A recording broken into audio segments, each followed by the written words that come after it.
자, 여러분들과 13장에 의해서 14장 우리 사도 바울과 바나바의 1차 전도 여행에 대해서 살펴보겠습니다.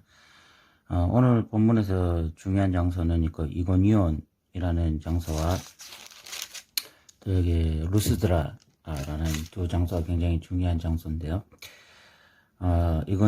이고니온에 와서 또 말씀을 전했을 때 유다와 또 헬라의 허다한 무리가 믿게 되어집니다.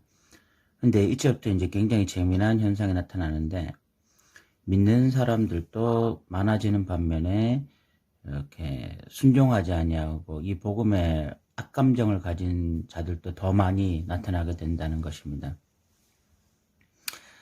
이렇게 하면서 이렇게 복음의 능력이 강력하게 나타나자 5절에 보면 이방인과 유대인과 그 관리들이 두 사도를 모욕하고 돌로 치려고 하게 되어집니다.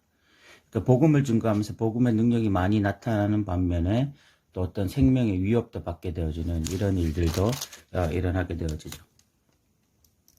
어쨌든 이 이고니온에서 이제 위협을 받게 되어지고, 그래서 바나바와 바울은 루스드라라는 곳에 가게 되어집니다. 그곳에 가서 발을 쓰지 못하는 한 사람을 걷게 하는 이런 일을 하게 되어지고, 사람들이 이제 놀라서 하는 말이 신들이 사람의 형상으로 우리 가운데 나타났다. 그래서 바나바는 제우스, 그리고 바울은 뭐 말하는 사람이었기 때문에 헤르메스라고 이렇게 신의 이름을 말해 주었습니다. 신이라고 말해 주었습니다.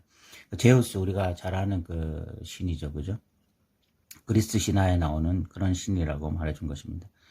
그런데 두 사도가 이제 이 바나바와 바울이 옷을 찢으면서 15절에 보면 이런 일을 하느냐, 우리도 같은 성정을 가진 사람이다. 우리는 이런 헛된 일을 버리고 천지와 바다와 그 가운데 만물을 지으시고 살아계신 하나님께 돌아오게 하기 위해서 우리가 지금 이런 일을 하고 있다. 이렇게 이제 말을 합니다. 그래서 겨우 이제 무리를 말려서 자기들에게 제사를 하지 못하게 이렇게 하죠. 그런데 이제 19절부터 보시면 유대인들이 안디옥과 이고니온에 와서 무리를 충돌해서 결국은 바울을 돌로 쳐 이렇게 죽이려고 했습니다. 죽은 줄 알고 시외로 이렇게 버리게 되어져요. 그러니까 얼마나 돌로 쳐서 심하게 바울이 맞았으면 죽은 줄 알았어요. 근데 이 사람들이, 이 유대인들이 어디서 왔냐면 비시디아 안디옥이라는 곳과 그리고 이고니온에서 왔습니다. 이 복음의 능력이 이렇게 계속해서 나타날 때 재밌는 현상이 무엇인가 하면, 그 복음에 반대하는 세력들도 더 강해지더라는 것입니다. 이 유대인들이 비시디아 안디옥이라는 곳, 또 이고니온이라는 곳, 굉장히 먼 거리거든요. 그것에서 이 루스드라라는 곳까지 친히 찾아와서 반대하고 결국은 사람들을 충돌해서 바울을 돌로 쳐 죽이려고 했어요. 복음의 능력이 나타날수록 또 이 사탄의 능력, 사탄의 이 저항도 강력하게 계속해서 나타나는 것을 볼 수가 있습니다.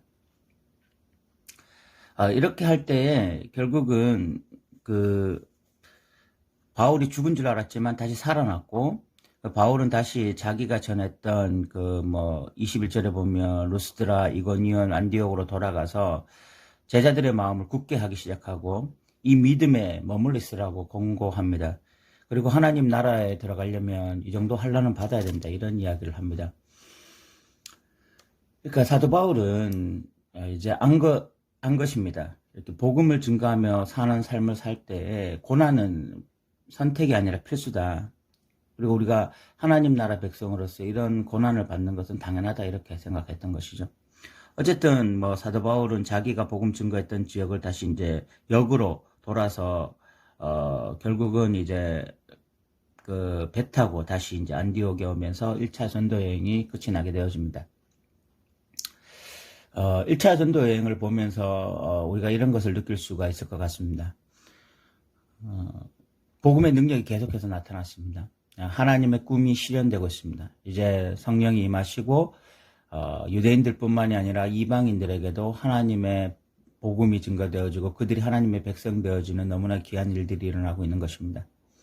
그런데 반대로 사탄의 저항, 그리고 그 복음에 거부하는 자들의 끊임없는 위협과 그리고 저항이 있었습니다. 사도 바울은 이것을 당연하게 생각했어요.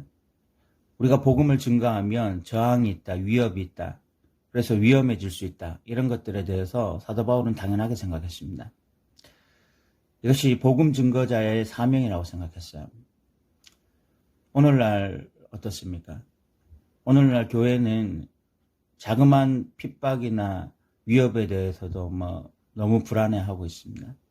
복음을 증거하면서 오는 위협이나 어떤 그런 것들에 대해서 너무 부담감을 가지고 있어요. 그래서 복음 증거하는 사역을 멈춰버린, 그냥 하나의 행사에 지나지 않는, 전도 축제나 이럴 때만 하는 것이 어떤 그 복음이 되어버렸습니다. 그러나 진짜 하나님을 믿는 자들에게 복음은 선택사항이 아닙니다. 하나님 나라에 들어가려면 마땅히 받아야 될 고난이며 또 하나님의 꿈을 실현하는 것이 하나님의 백성이기 때문에 기쁜 마음으로 하는 것이 복음 사역입니다. 복음을 증거하면 위협이 있습니다. 강력한 저항도 있습니다. 그러나 그것을 사명으로 알고 살아가는 자들이 하나님의 백성입니다. 어쨌든 우리는 1차 전도 사역을 통해서 이제 복음이 예루살렘과 온 유대와 사마리아 그 이상을 넘어가고 있다는 것을 우리는 이제 확인할 수가 있습니다. 네, 우리 들어주셔서 감사합니다.